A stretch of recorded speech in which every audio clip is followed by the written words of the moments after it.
မင်္ဂလာပါရှင်ဒီဗီဒီယိုလေးမှာမျှဝေသွားချင်တာကတော့မနာလိုဝန်တိုစိတ်ဆိုတဲ့ခေါင်းစဉ်လေးပဲဖြစ်ပါတယ်အဲခေါင်းစဉ်မှာဆိုလို့ရှိရင်ကျမတို့ဟိုပါပေါ့နော်ဘုရားရှင်လက်ထက်တုန်းကပုံပြင်လေးတစ်ခုပေါ့နော်ပုံပြင်လေးတစ်ခုပြပြပါမယ်ဘုရားရှင်လက်ထက်တုန်းကဘာယနာတိမင်းကြီးမှာမိဖုရားတစ်ပါးရှိတယ်ပေါ့နော်အဲမိဖုရားကကြလို့ရှိရင်ရန်ကိုရှိုးမိုးလှပပြီးတော့ဟိုဘယင်ကြီးကလည်းအရန်ကိုနှိမ့်သက်မြတ်နိုးတဲ့မိဖုရားပေါ့နော်အဲ့ချိန်မှာဘုရင်ကြီးကသူ့ကိုရန်ကိုချစ်မြတ်နိုးပြီးတော့သူ့ကိုတန်ဖိုးလေးရန်ထားတယ်ပြီးရင်လည်းအဲ့ဒီဟိုပါပေါ့နော်ဟိုမိဖုရားကိုစုတိုလက်တိုတွေပေးတယ်ပေါ့နော်ပေးတဲ့အချိန်မှာမိဖုရားကသူကဟိုတခုလိုချင်တာပေါ့နော်စုတစ်ခုကိုဘုရင်ကြီးကပေးမယ်ဆိုလို့ရှိရင်သူ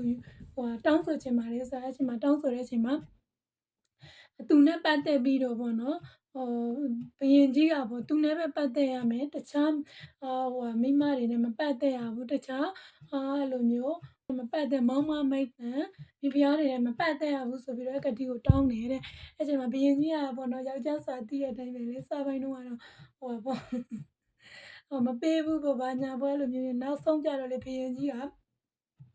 စိတ်တက်ပြုံးညံ့တဲ့ဖြစ်တဲ့အတွက်ကြောင့်သူကသူရဲ့မိဖုရားတောင်းတဲ့ဆုကိုသူကပေးလိုက်တယ်တဲ့ဒါပေမဲ့မိဖုရားကကြာလို့ချင်းဘုရင်ကြီးပေါ်မှာ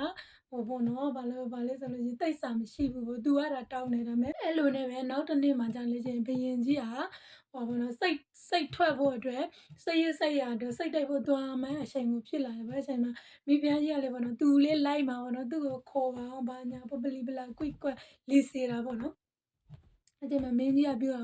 ပေါ့ဟိုပါတော့စိတ်ရဆိုတော့အသက်နဲ့ရင်းပြီးတော့လောက်ရတယ်အဲဒါကြောင့်အမျိုးသမီးတွေလိုက်လို့အဆင်မပြေဘူးဒါကကြတော့မင်းဘုရားကြီးကပြောတာပေါ့နော်ဆိုလို့ရှိရင်ပေါ့နော်ဟိုအတင်မင်းကြီးမရှိတဲ့အချိန်မှာပေါ့နော်သူရန်ကိုဟိုတတိရတယ်ပေါ့နော်အတင်မင်းကြီးရဲ့အကြောင်းကိုရန်ကိုသိရှင်တယ်အကြောင်းမို့ဟိုစခန်းရှာတဲ့နေရာတိုင်းမှာပေါ့နော်သူ့အတွက်ပေါ့နော်ဟိုတည်င်းပို့ဆောင်မဲ့လူတွေကိုလွတ်ပေးပါဆိုပြီးတော့အဲ့လိုမျိုးမိဖုရားကြီးကလို့တောင်းဆိုကြဘုရင်ကြီးကလည်းရှင်းမြတ်နိုးတယ်ဆိုတော့လိုလိုက်တာပေါ့နော်လိုလိုက်တော့အမှဟိုမိဖုရားပြောတဲ့အတိုင်းပဲတစ်ထောင်နာတိုင်းတမန်တော်တယောက်ကိုလွတ်ပေးတယ်ဒီမှာအသွား3200အပြန်3200ပေါ့နော်အဲ့မှာလွတ်ပေးတာပေါ့အဲ့မိဖုရားကြီးကလည်းတမန်တော်လွတ်ပေးတဲ့တမန်တော်တွေနဲ့ဟိုဖောက်ပြန်တာတဲ့ဖောက်ပြန်တာလွတ်ပေးတဲ့လူ64ယောက်လုံးနဲ့ဖောက်ပြန်တာလွတ်ပေးတဲ့လူတွေမှာနောက်တစ်နေ့မှာကြာလို့ရှိရင်နောက်နေ့ကြာပြီးတဲ့အချိန်မှာတစ်ပတ်လောက်ကြာပြီးတဲ့အချိန်မှာမင်းကြီးကစိတ်ကအောင်မြင်ပြီးတော့သူကပြန်လာတာပေါ့နော်တိုင်းပြည်ကိုပြန်လာတယ်ဒါပေမဲ့ဟိုဘယင်ဆိုတာကလေမင်းခမ်းမင်းသားနဲ့လိုမျိုးဝင်ချင်တာလေအဲကြောင့်မို့ဟိုသူ့ရဲ့ဟိုပါပေါ့နော်မဲတိုင်ပင်ခံအမှန်ပေါ့နော်ပြောဟိပုံသားကြီးကိုမိဖုရားကိုတွားပြီးတော့သူစိတ်နိုင်လာတဲ့အကြောင်းကိုတွားပြီးတော့ပြောခိုင်းတာပေါ့နော်အဲ့ချိန်မှာမင်းပြောဟိပုံသားကတွားပြီးတော့မိဖုရားကိုတရဥတင်တဲ့အချိန်မှာမိဖုရားကြီးကအဲ့ဒီပြောဟိပုံသားကိုလေသူနဲ့အဲ့လိုမျိုးပြိုဖို့ပေါ့နော်ပြိုဖို့သူကတောင်းဆိုတဲ့အချိန်မှာပြောဟိပုံသားကပြောပေါ့နော်သူကပုံသားမျိုးကလာတဲ့အတွက်ကြောင့်အဲ့လိုမျိုးကိစ္စတွေကိုသူကမလုပ်ဘူးပေါ့နော်ချောင်ချေတယ်လို့ညင်းဆန်တဲ့အချိန်မှာမိဖုရားကြီးကမှဘယင်ကြီးကြွလာတဲ့အချိန်မှာဘယင်ကြီးကိုပလီပလာမာယာကွစ်ကွက်တွေနဲ့လီစေပြီးတော့အဲ့မှာတိုင်တာပေါ့နော်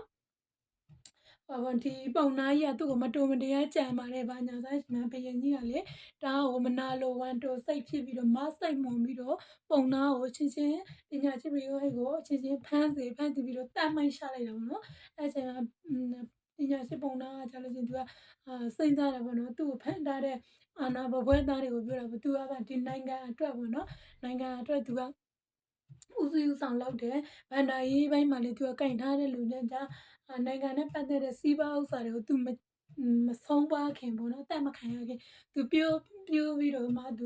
ူအဲ့လိုမျိုးဆုံးချင်နေဆိုတတ်ခံချင်နေဆိုပြီးတော့ဘယင်းကြီးနဲ့တွေ့ခဲ့ပြပါဆိုပြီးတော့အဲ့လိုမျိုးပြောရေးပုံညာရညာဆင်ပြီးတော့အဲ့လိုမျိုးဟိုပါနာဘကွဲသားတွေကိုပြောတဲ့အချိန်မှာအာနာဘကွဲသားတွေကလေယုံကြည်ပြီးတော့ဘယင်းနဲ့တွေ့ခဲ့ပြပါအဲ့ချိန်မှာဘယင်းကြီးကပြောဘာလို့လဲလောက်ရတာလဲနော်ဘယင်းကြီးကလည်းမဆိုင်မွန်နေတာဆိုတော့တိမှာမရထိတာကြည့်ဆိုတဲ့မျိုးတွေ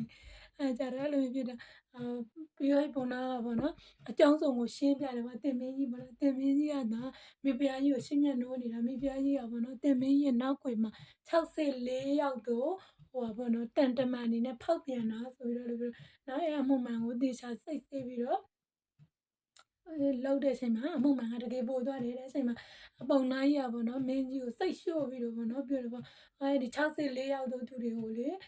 အပြစ်မပေးပါနဲ့မိဖုရားကြီးကိုလည်းအပြစ်မပေးပါနဲ့ကိုယ့်ရဲ့ဒိုးသားကိုကိုယ့်ရဲ့ဝန်တိုစိတ်ကိုကိုယ်တတ်နိုင်ဆုံးထိုင်းပါဆိုပြီးတော့အဲ့မှာမင်းကြီးကိုအတိတရားသွင်းပေးလိုက်တယ်ဒီလိုကိစ္စတွေဆိုတာကလောကကြီးမှာဖြစ်နေတဲ့သဘောတဘာဝရှိတယ်ဒါကြောင့်မို့ကိုယ့်ရဲ့မနာလိုဝန်တိုစိတ်တက်မဲ့စိတ်တွေကိုတတ်နိုင်ဆုံးရှိုးဖို့ပြောရေးပုံသားကြီးကမင်းကြီးကိုလမ်းညွှန်ပြထားတာဖြစ်ပါတယ်ကဲဒီဗီဒီယိုလေးမှာဆိုလို့ရှိရင်အဓိကပြောချင်တာကဘေးအကြောင်းပဲဖြစ်လာ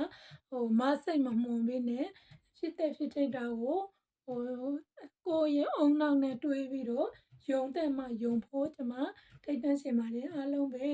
စဉ်းစားနိုင်ကြပါစေရှင်အားလုံးကျေးဇူးတင်ပါတယ်